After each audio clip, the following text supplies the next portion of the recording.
graduate of Colby College, Doris Kearns Goodwin is a presidential historian, a Pulitzer Prize-winning author, and a New York Times #1 best-selling author. Since 2020, she has served as executive producer for the History Channel's miniseries events Washington, Abraham Lincoln, Theodore Roosevelt, and FDR, with more to come. Her 8th book, An Unfinished Love Story, A Personal History of the 1960s, was just published in April of this year. Artfully weaving together biography, memoir, and history, this new book takes readers on an emotional journey that Doris and her husband embarked upon in the last years of his life as they delved into more than 300 boxes of letters, diaries, documents, and memorabilia. They soon realized they had before them a time capsule of the 1960s, of the events and the pivotal figures of the decade: John F. Kennedy, Jacqueline Kennedy, Martin Luther King Jr., Eugene McCarthy, and especially Lyndon Johnson, who greatly impacted both of their lives. Doris is often called upon by the news media and late-night TV hosts, as well as hundreds of companies, educational institutions, and nonprofits, to share her vast knowledge of leadership and provide historical context for events of the current day. And so we are so thrilled that she is joining us today for this fireside chat, and even more excited that she is our Tri Delta sister. Please, Tri Deltas, join me in welcoming Tri Delta Women of Achievement, Doris Kearns Goodwin, and Tri Delta's Interim Chief Executive Officer, Mindy Tucker, to the stage. Wow. Oh, what a crowd, huh? I'm so glad to be here. This is great. I can relive my past, and we can be here together in the present. So let's start off on Tri Delta. Let's take a trip in the Wayback Machine into the 60s, 1960. You were a student at Colby College, and that is where you joined Tri Delta. Tell me about that experience, how you decided to join Tri Delta, how it came into your life. Well, we had a freshman dorm, so a group of my friends wanted to be in the same place at the same time, so we pledged together, we hoped, to Tri Delta. And I think there was something about the history of Tri Delta at Colby. They were active in community organizations. There was something in Waterville, which was a town that had once been successful, but the manufacturing base was going away, so there was poverty in the town. There was something called the Home for Little Wanderers, and it was where you could go and read to people, you could help people out, you could volunteer, and they were part of that, and I wanted to be part of that at the same time. And it's so exciting to know how much a part of your life still this volunteering is and helping on a mission. So it became the sorority I wanted. It became the sorority. I became a Tri Delta, and I'm still so proud to be, and I'm so glad to be with you all today. This is great. You know, when you get older, as I am, I'm 81 years old. I can't believe I'm 81 years old, but you never know it. You never know it. So it's lots of years we're talking about, 60 years ago, and now these memories have come floating back, so I'm really glad. So the new book, An Unfinished Love Story. It's a history of the 1960s, part history, part memoir, part biography of your husband, Dick Goodwin.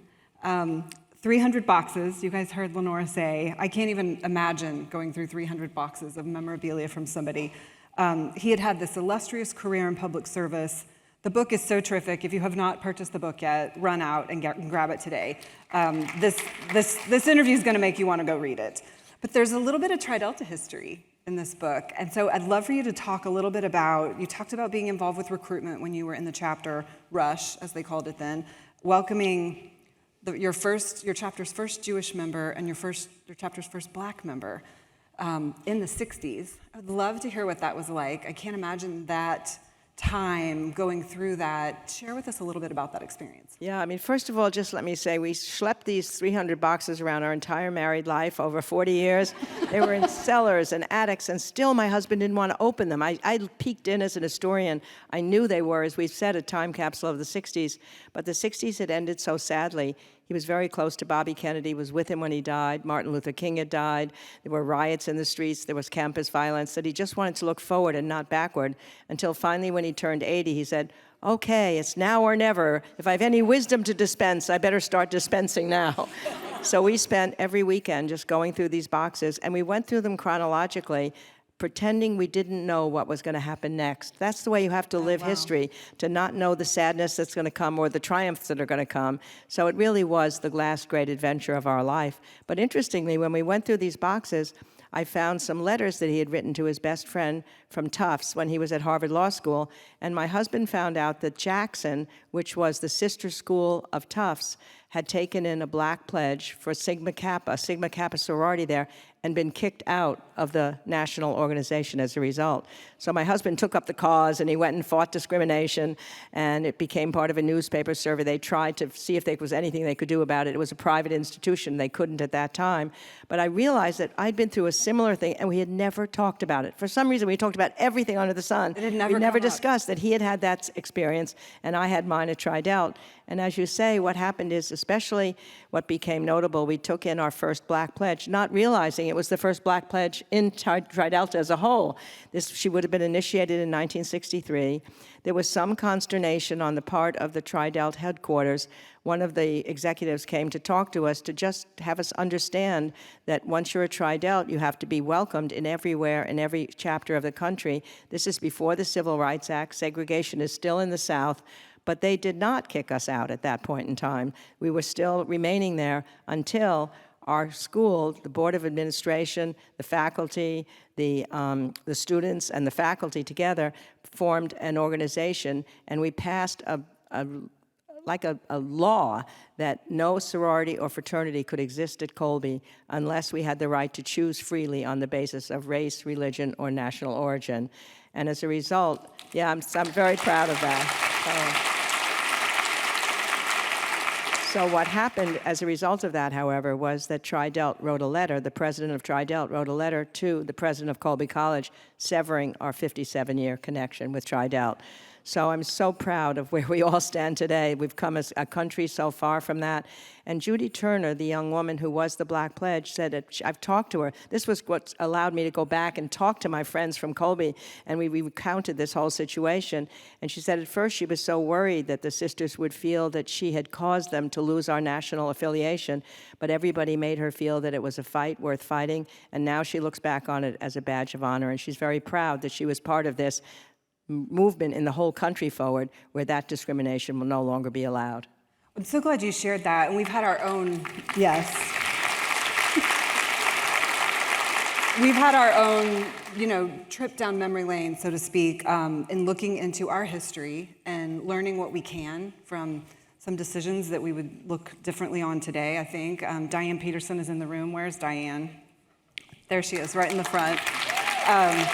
Her story as one of our first Black members from Ohio Wesleyan is very powerful and similar to what you talked about, in that the women that gathered around her and rallied to make sure she joined Tri-Delta would probably tell the same story as the women that you've talked to, and really feeling like it was worthy to be a part of that and willing to take the risk to welcome her into the chapter. And we're so glad you're in Tri-Delta, Diane. So you graduated from Colby. You were awarded a Fulbright fellowship to study in France. You decided not to do that. Talk a little bit about that change, what was going on at that time. I believe you were selected as a White House Fellow. You later helped Lyndon Johnson do his memoirs after that. There's so much to talk about in your background. I can't even keep it all straight. She's just done everything for everyone. So making that decision, how did that change your life? You say no to this amazing Fulbright fellowship and you stay in Washington. Somebody asked me not long ago, if you were 20 years old again, what would you tell your 20-year-old self? And I at first answered, take the Fulbright, you fool. But in fact, part of the reason I didn't take it was that I had been at that March on Washington in the summer, and I really wanted to be in America where so much was happening with the civil rights movement.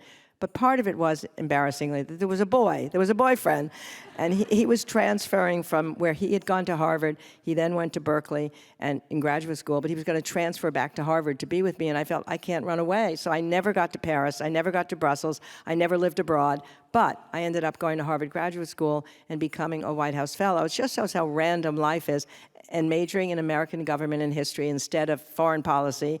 I was never that good in languages anyway. It's probably a good thing that even though I'd studied Russian and French, I wasn't a great speaker. I always spoke like a New Yorker, no matter where I was. So at any rate, I went to graduate school, and while I was there, I was selected as a White House Fellow. It's a fabulous program where people work for a year, and they either go to a cabinet officer or the White House staff.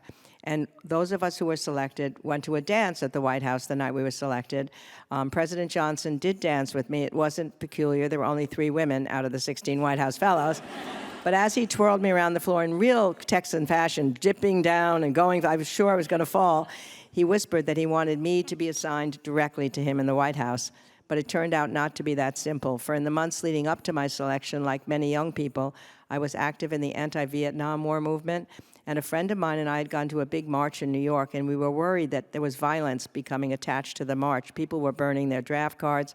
Construction workers were throwing things at the marchers. So we went back and wrote a rather nerdy political science article about the need for a third-party candidate to challenge Lyndon Johnson in '68 so that all of this energy would come into the political system. We sent it to the New Republic. We heard nothing. We were not published authors. Suddenly, 2 days after the dance in the White House, this article appears in the New Republic with the New Republic's title, How to Remove Lyndon Johnson in 1968. So I was certain he would kick me out of the program, and I was afraid he'd abolish the entire program. But instead, surprisingly, he said, oh, bring her down here for a year, and if I can't win her over, no one can. So I did eventually end up working for him in the White House, and then accompanying him to his ranch to help him on his memoirs. And the older I got, the more I realized what an incredible privilege it was to have spent so much time with this aging lion of a man, a victor in 1,000 contests, civil rights laws, voting rights laws, fair housing, Medicare, aid to education, so much that got done during that period of time. And I think it was really that first book which I wrote, which had to do with my conversations with me. He just talked. When I went to the ranch, what he wanted more than anything was to talk and talk. He talked as you were swimming in the pool. You could hardly swim because there were rafts that held phones on them and notepads so that you could write down anything important that you said. He talked as you were waiting for a movie to come. And he just wanted to, and I listened, and I think that was part of it, that I loved listening to him. And it made me want, from then on, after I wrote my first book on the basis of those conversations, to want to understand the other presidents that I would study. I suddenly became a presidential historian. This is how randomly things become, to understand each one of the people with empathy and not just judge them from the outside in. So I'll be forever grateful. That was the beginning of my career as a presidential historian. Had I gone to the Fulbright, had I married the guy, I never would have gotten Dick Goodwin, and it would have all been very, very different. He won you over. Lyndon Johnson did, and so did Dick Goodwin. I love it. I love it. So that first book that you wrote about him, you wrote it while you were teaching at Harvard, and you were newly married and pretty quickly had 3 children. That is a lot going on. The endless question for all of us women, typically, as we get into that stage of life and start trying to have a career and kids, how did you do it all? The question is, I did not do it all. I think nobody can do it all at any one time in life. What happened is my husband had been married before me. First wife has died, and when we got married, his son was 10 years old, and we suddenly had 2 kids, 15 months apart, Irish twins, so suddenly I had 3 boys. And I was still teaching at Harvard, and I had already written the Lyndon Johnson book, which luckily had become a bestseller because Lyndon Johnson was such an incredible character to be writing about. So I had a contract to write a second book, and I was so excited about it. But now suddenly I thought, can I teach, can I write, and be a mother and a wife to my family? And I realized I did not think I could do it all. I wonder if I would have thought differently today. But it was hard, but I made a decision that I would simply write, that I would give up teaching so that I'd have time to work at home. It was easier to be with the kids, not teaching every day, and certainly not teaching and writing. And I remember my husband said to me, because I was worried about it, I knew I'd been a good teacher, and I wasn't as sure about whether I could be the kind of writer, because I had loved teaching. And he said, just write like you talk, except not so fast, because I talk very fast. Unfortunately, what he was right about was that I wish I could write as fast as I talk, because it took me a long time. It took me 10 years to write that second book. I remember when the kids were little, I would go to the library in Concord. We lived in Concord, Massachusetts, so I could have 3 or 4 hours. Just even having somebody at the house with the kids was easier than having the kids come into my study and say, can I talk? Can we play? What can we do? And my husband was able to call me at the library saying, it's time to come home. The kids need you, because he was writing at home. But at a certain point, I was at Harvard Yard, and I heard some kids, while I still hadn't published the second book, some students saying, whatever happened to Doris Kearns anyway? Did she die? We've heard nothing about her. And I wanted to say, I have 3 boys. That's what happened. But the important thing that I learned, I had a seminar when I was in graduate school with the great psychologist Erik Erikson, and he said, the richest and fullest lives when you get to be older somehow manage to combine work, love, and play in equal order, but it will never be equal at any one time in your life. So this was a time in my life when love and family took precedence over work. There's other times when the kids got older that I could work more. I could go to the library for 10 hours a day. I could later lecture. As much as I love teaching, I can lecture, and that makes me feel that I'm still teaching. I could do television. I could run around in ways that I couldn't when the kids were younger, but I'll never, ever feel that I'd sacrificed anything to be with them when they were young. So you've got to make those balancing decisions on your own, and I think women have so many more choices today, and people that can help them make mentoring decisions to decide how much can you balance one thing at one time, as long as each one of those things develop some sort of part inside of you that you keep it with you the rest of your life. What phenomenal wisdom, right?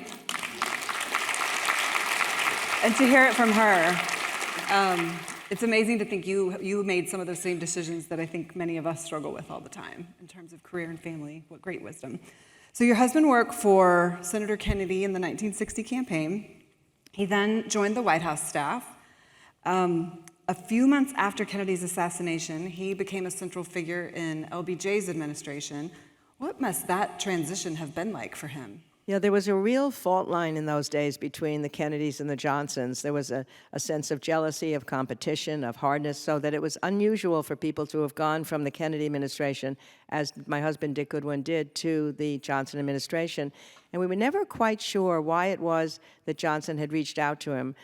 He had been a speechwriter for John Kennedy, but they hadn't really had much to do with each other until we found the tapes that Johnson made. Some of you may have heard that when Johnson was in the presidency, he had a little button on his Oval Office. He could press it and record any conversation he was having with anybody, especially if it was a senator or a congressman making a deal. He wanted to be able to tell them, you promised me you'd do this in time.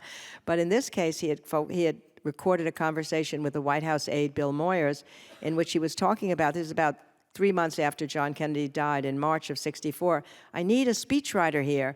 And this is the way he talked. Johnson said, I want to put sex into my speeches. And what he means by that, who knows? I want to put rhythm into my speeches. I need to have great Churchillian phrases in my speeches. Who can do that? And Moyers said, well, the only person I know is Dick Goodwin, because he had worked with Dick at the Peace Corps. And he said, but he's not one of us, meaning he's a Kennedy. But nonetheless, Johnson asked him to work on a speech on poverty. He did, brought him over eventually to the White House, and he became his chief speechwriter. But the best part of the story is a couple months later, or really just a month later, Moyers comes to Dick. He's already now in the White House. And he said, the president wants to talk to us about his own agenda. He's already got Kennedy's tax cut through the Congress. The civil rights bill is going through, and he wants something to be a Johnson agenda. So Dick said, are we meeting him in the Oval Office? He said, no, we're meeting him in the White House pool. So they get to the White House pool. Johnson is in the pool, stark naked, swimming up and down, side stroking. Dick said he looked like a whale going up and down the pool. So the two guys are standing on the side of the pool with their clothes on, their suit and tie. Johnson said, well, boys, come on in. So they have no choice but to also become stark naked. And soon you have 3 stark naked people swimming up and down the pool. Finally, Johnson pulls over to the side of the pool and starts talking about what he wants to be the Johnson agenda. He had known it from the night he first became president. As I said, he wanted Medicare. He wanted aid to education. He wanted civil rights. He wanted voting rights. He wanted immigration reform. And he wanted it all to be encapsulated in some sort of program, but they had no name for this program. So Dick was tasked with writing a speech that he would deliver a month later where all of the programs would be brought together under some umbrella. And nobody knew what to call it. Some people in the White House wanted to call it a better deal instead of a new deal. Others wanted a good society. But Dick tried out the Great Society in a small speech, and it worked. And then he tried it out again. So the Great Society was born with 3 naked guys in a pool. If you learn nothing else today, that is worth it, right? Is that how you met him, when he was working for LBJ? No, Dick left the White House in 1965. He had been with Johnson in 64 and 65. He really wanted to go back to become a writer, and he'd gotten a fellowship at Wesleyan to do that. But also, he was beginning to break with him on the war in Vietnam. And sadly, he did break with him. I think my husband was right in breaking, but it meant that there was a rupture between Lyndon Johnson and Dick Goodwin. I didn't come in until 1967, so we didn't meet until 1972, and I was teaching at Harvard then, and he came to get an office space in the building where I was teaching. The Kennedys had gotten him a space to finish a book there. And we'd heard of Dick Goodwin. We all knew who he was coming in. I'd heard that he was arrogant, that he was brash, that he had wild eyebrows and kind of wild hair, and he sounded really interesting to me. So I'm sitting in my office, and he comes in, and he just plops down on a chair in the office, and he said to me, "So you're a graduate student, right?" I said, No, I'm an assistant professor. I told him all the things I was teaching. He said, "I know, I'm just teasing you. I know you worked for Linden before I did." And then we started talking that afternoon, and then he took me to dinner that night, and we continued talking, and we talked for the rest of our lives until he died. So that was how it all began. I went home and told some friends of mine that night, "I've met the man I want to marry." I knew it right then. Eyebrows and all. He still had eyebrows till the very end, and still had wild hair until the very end. I love it. So you came into your marriage with different opinions about JFK and LBJ from where you'd come and working with them. When you went through the 300 boxes, were there any moments where you thought differently, maybe, about some of those feelings you brought into the marriage? Yeah, it really did help, because one of the things that saddened me about his feelings toward LBJ were he had had his greatest moments with LBJ. He worked on the Great Society, as I said. He worked on this great speech that Johnson gave. It's after the Selma demonstrations had taken place, called the We Shall Overcome speech. So all of his greatest achievements in many ways were with LBJ, even outshining what he did for John Kennedy. But when he turned against him on the war, and when Johnson then turned on him, there was just an anger, grievances that kept him for the rest of his life. So whenever we talked about him, my loyalties were for LBJ, his were for the Kennedys. And so I would diminish what Kennedy did and say, "Well, he didn't get any of these programs through." And then my husband would say, "Yes, but it was Kennedy's inspiration that caused these programs to become part of the consciousness of the country." And we were both right. In fact, they were two sides of the same coin. You know, the most extraordinary president of all might have been John Fitzgerald Johnson if we had both qualities of inspiration and the ability to get Congress to do what it did. But in a certain way, what made it even more important was as he began to remember the great moments that he was with Johnson, then he began to feel emotionally connected to him once again. And I remember one night we went up to bed and he said, "Oh my God, I'm feeling emotion for that old guy again. I'm feeling affection for him again. What's happening to me?" But it meant that in those last months of his life, any time we carry grievances with us, I think it's a sad thing. Lincoln used to talk about it poisons you when you have anger or jealousy or envy, those kind of emotions. You just have to pull away from you.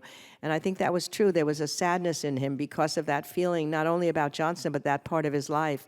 And as a result, when he softened that feeling and began to remember the great times they had together, it really made him much more serene in those last months of his life. So, and meanwhile, I was able to appreciate just going through the early boxes and watching John Kennedy in the campaign when he was such a great campaigner, watching the inspiration of that inaugural address through my husband's eyes, watching him be able to develop the Peace Corps at the University of Michigan, where just a few words one night at the University of Michigan, 3-minute speech, the longest short speech he ever gave, inspired students to really sign up a pledge for 1,000 of them to join the Peace Corps, and that creates the Peace Corps. It just made me realize what John Kennedy was, and there was no need for us to argue anymore. They were both great. I love it. What a beautiful story of seeing things through someone else's perspective and changing your perspective. We could all do that probably a little more these days. So LBJ sort of got you into writing. You realized studying these presidents might be interesting, and you dug into Abraham Lincoln, Theodore Roosevelt, Franklin Roosevelt. You called them your guys. We know all the writings that she's done on them. This time, you were going through boxes and studying and learning about your guy, your real guy. Was it a different experience doing it with somebody you had been married to versus these presidents that you learned about? Oh, it was really wholly different. I mean, some parts of it were the same. He had like a miniature archive. He had saved, as I said, almost everything, the same things I would study for my presidents. And I didn't mean to be irreverent when I called them my guys. It's just that I lived with them for so long. It took me longer to write about World War II than the war to be fought. It took me twice as long to write about the Civil War as that war to be fought. And then I ended up living with Lincoln another 10 years when Steven Spielberg made the movie Lincoln, based in part on Team of Rivals, so that I felt like they were my guys. And I used to talk to them all the time, but they never answered me. That was the problem. My kids remember one time coming in and hearing me in my study. I was talking to Franklin and Eleanor Roosevelt, and I was saying to Eleanor, just forget that affair that he had so many years ago. He loves you, and you're partners, and you're so important to each other. And Franklin, just realize she's still sensitive about these things. They say, what is going on in there? But meanwhile now, I had my husband there. I could talk to him. I could ask him questions, but he could also question me, so that what I was thinking about things, you know, I've studied these dead presidents for so long.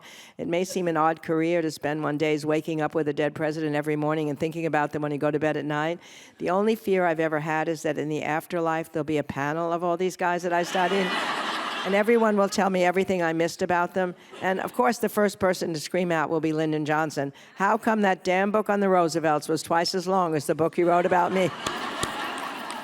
But it was a great thing to be able to have my husband right across the room from me so I could say, what did this memo mean? Or what did this letter mean? Or why did you do this? Or why did the president do that?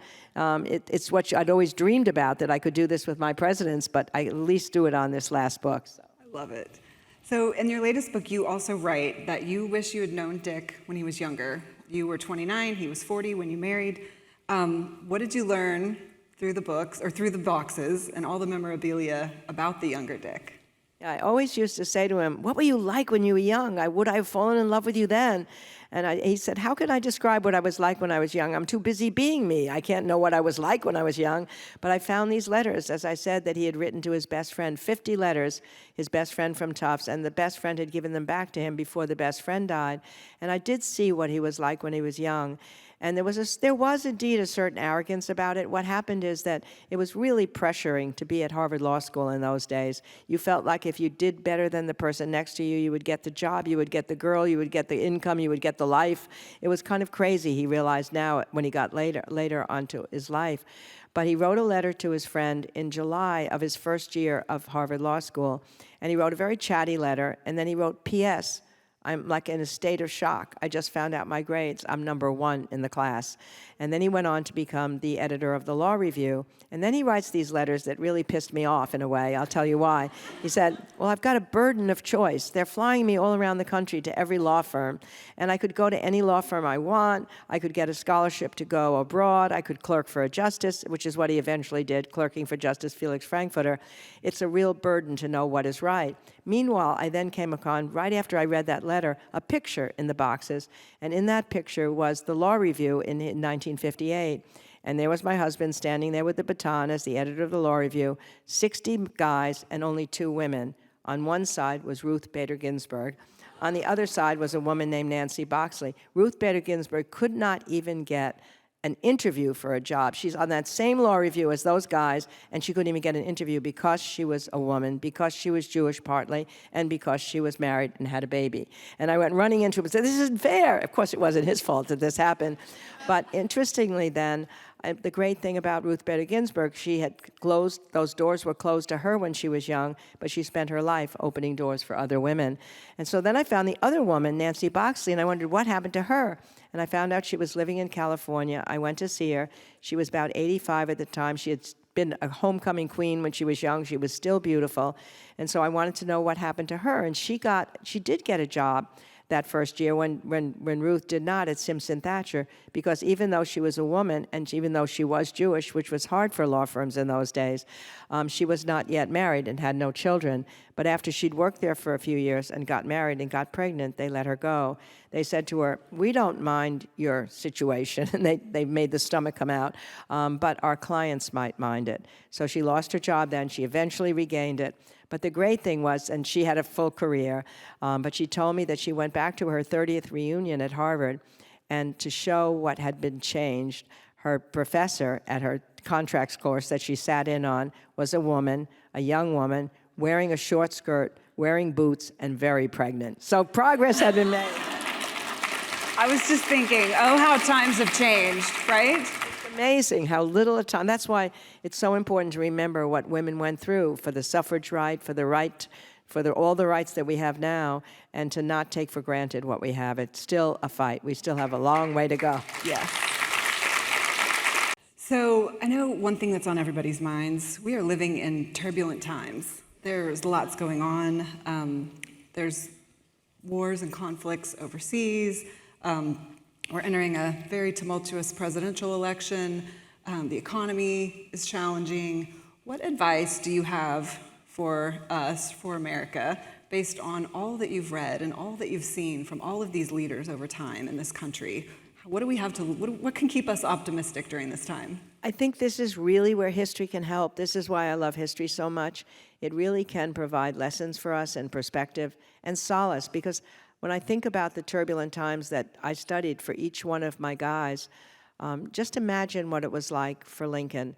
He said when he came into the presidency, 7 states had already seceded from the Union. A civil war that would kill more than 600,000 was about to begin. He said that when he thought about those first 3 months in office later, he would not have thought he could have lived through it if he had known what it would be like. And he thought democracy was at stake then. This is what's important to realize. In various times we have thought democracy was at stake, and we got through it. He said that if the southern states could secede from the Union because they lost the election to the Republican North, then democracy would be an absurdity. Then the West might secede from the East someday. Popular people could not elect themselves. A terrible price was paid in that Civil War, but in the end, the Union was restored, emancipation was secured, and America emerged stronger than before. Similarly, at the turn of the 20th century, when Teddy Roosevelt came in, it was a very, very tumultuous time. The Industrial Revolution had shaken up the economy, much like globalization and the tech revolution have today. It was the first time there was a gap between the rich and the poor. People had moved from farms to factories where working conditions were really hard. People in the cities and the countryside felt suspicious of one another. There were all these new inventions that people felt were changing the pace of life, the automobile and the submarine and the telephone. People were nostalgic for an earlier way of life. There were anarchist bombings. There was a lot of socialism. Socialism was on the rise. There was right-wing conservatism. And it seemed like the country was falling apart. Teddy Roosevelt warned that if people in different sections, regions, and parties began seeing each other as the other, that's when democracy would fail, a similar situation that we are feeling today. But somehow there was a progressive movement in the cities and states, settlement house movement run by women mostly, and Jane Addams and her crew. There was social gospel in the religion that talked about softening the exploits of the Industrial Revolution. Teddy Roosevelt came along with a square deal for the rich and the poor, the capitalist and the laborer, right down the center, and they were able to soften the worst parts of the industrial order, as I said, rational laws, and it's calmed down, and we got through that. Imagine what it was like for Franklin Roosevelt when he came in, 1 out of 4 out of work, starving people wandering the streets. There was no safety net at that time. Banks couldn't give the deposits back to the people. Their money, the cash was gone. Financial system was under collapse. And somebody said to him, if your program works, you'll be one of the great presidents. If it fails, you'll be one of the worst. He said, no, I'll be the last American president. Democracy is at stake. So it was then, too. And then the early days of World War II, when Hitler went across Western Europe in May of 1940, every country collapsing and surrendering, even France, only England standing alone. It looked like democracy was at stake then. And somehow America got into that war. It was amazing what we did during that war. At the beginning, we were 18th in military power when all those countries surrendered to England, to Germany. We became 17th only when Holland surrendered, and we took Holland's place. We had no modern planes, no modern tanks. We had more horses than tanks, and somehow we started mobilizing. Business community came together with the government, the best partnership in the history of our country. And by 1942, we were producing a plane every 4 minutes, a tank every 7 minutes, and a ship was launched every single day. And then our weapons were used by our allies in all the far corners of the world. So that was probably the most serious time for Western civilization of any of these times. And again, we emerged with greater strength. The Allies won that war, and we became part of the world at large and a beacon of hope. So I think what we can take from history is that the people at the time, as I say, they didn't know how it was going to end. They felt anxious as we do now. But it's up to us to write that next chapter, and the history of our country and the knowledge that this great country has gotten through all these times before should help us know we will get through this time again, as long as we remain active, as long as the country begins to move forward, and as long as we know that it's up to us, the citizens, as well as it's up to the government itself. Need bring us some optimism. I know I speak for everyone here when I say this has been an amazing experience, a delight to have you. We're so grateful that you gave us the time during our 61st convention to learn about history and mark a little history with you here. Hooray for Tridel, thank you. This woman, y'all.